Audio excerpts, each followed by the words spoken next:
Morning, folks. Tim Farren's just been on the radio, and in the usual way, right? This guy is a liberal. For liberal, read communist. Okay, because they want to control every bit of your life. You know, every other sentence out of their mouth has got an ism or an ist next to it. So you're racist or you're sexist or you're well, that's just basic communism. But this bloody idiot, he got 9 MPs in Parliament, and he's trying to say that the people should have the final say with the Brexit vote, and that they're going to cause trouble and they're going to vote against triggering Article 50 because they want to stay in the single European market. Well, staying in the single European market means staying in the EU. Make no mistake about it. So this traitor and his mates, I mean, look at the disaster they made with Cameron, you know, and the Conservatives. So this traitor wants to stop the likes of you and me. I mean, the MPs spend all their lives saying we don't represent constituents, we represent constituencies. It basically means they can do whatever the hell they like, or what they're told by their bosses like Tim Farren. And so what he wants to do, basically, he says he wants another referendum, which is never going to happen. We've had a referendum, even though it was unconstitutional. The British have still spoken, and he just wants to disrupt the process, and that's what he's trying to do.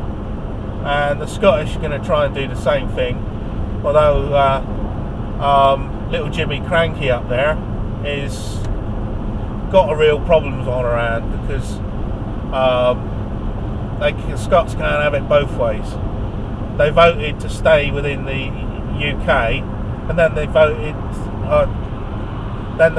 to stay in the EU when the rest of the UK voted to leave. So they can't have it both ways, can they? So, and I think the Scots actually realise that now, with the arse dropping out the oil price, that without the subsidy from England, the Scots have become a third world country, like Wales. So I think people aren't as stupid as MPs think we are. You know, the vote to leave Europe was a real shock for them. They weren't expecting that. They thought they'd had it sewn up. They didn't try and fiddle it quite enough, and I think there was such a landslide for Brexit. I think the vote was more like 80-20, but after they'd fiddled it, but the landslide was so big they didn't fiddle it enough, did they? So they've got to act on it, because I think there'd be trouble if they didn't. You know, that's just my gut feeling. The last time Parliament was this out of control, we had a civil war about it. You know, it's walking around saying it's sovereign, and it isn't. The people are sovereign, whether they like it or not. All acts and statutes are contracts, remember, and you've got to agree to them.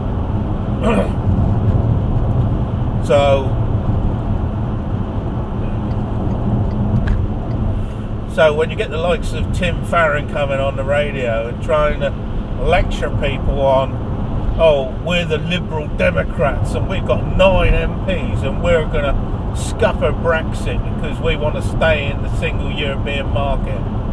Well, if you like it that much, bugger off over there and live over there, become an MP over there, and be swamped by European bullshit and be told what to do. Remember, common law, we're a common law country, says that you can do whatever you like as long as you don't cause harm or distress or loss.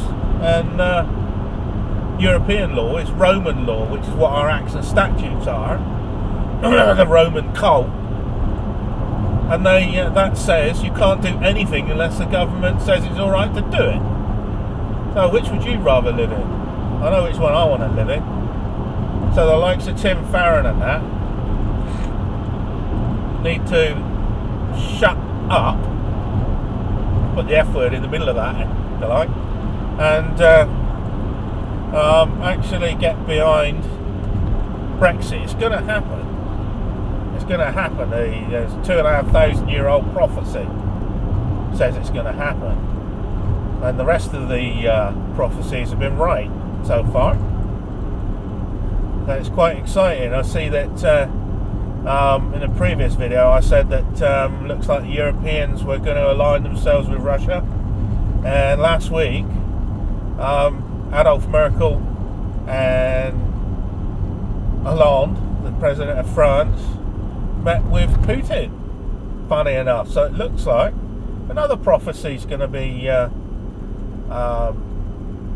coming together. So we're living in exciting times. I'm proud of the British people for voting for Brexit, because the real patriotic people, the people that haven't bought into this liberal bullshit state that they all want us to live in, the real patriots, voted for Brexit, and I'm proud of you all. Anyway, TTFN.